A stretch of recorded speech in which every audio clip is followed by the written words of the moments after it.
Hey guys, check out this awesome portable mini charger that I just got in the mail. This thing is really cool. It's lightweight, it's portable, and it fits in your pocket. It comes in this cool little box. It comes with this USB charger. You plug this end in here to the charger. You plug this into your laptop or your home computer. It'll charge us up to 100%. And then you take this and you can charge multiple devices on it, which I'm going to show you right now. So check this out. First, we're going to charge an iPhone. So you pull this tab off right here like this. And you take your iPhone, and it's that simple. Check that out. Now my iPhone is being charged.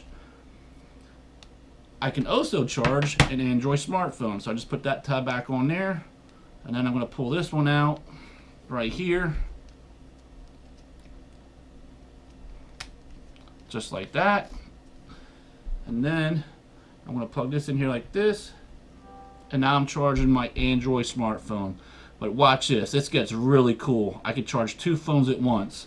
So while my Android smartphone is being charged, I can also plug in my iPhone right like that. And now I am charging two phones at once. Such an awesome feature.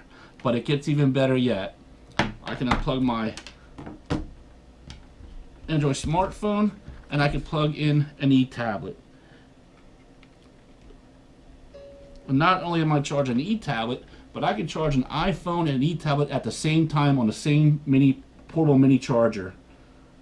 What an awesome feature. I will put a link up here where you can get right to their website, and I'll also put a link down in the video description where you can check out this awesome portable mini charger. Let me show you something else really cool too. So when you're all done with it, you just put this back the way you got it. Pull this tab through here, put this on, put in your pocket, and you can take it with you on the go. Take it anywhere, any place. If it's right in the pockets, it's lightweight, it's convenient, and it's great for charging different types of electronic devices. Again, check out the video link up here, and there'll be a link down in the video description below.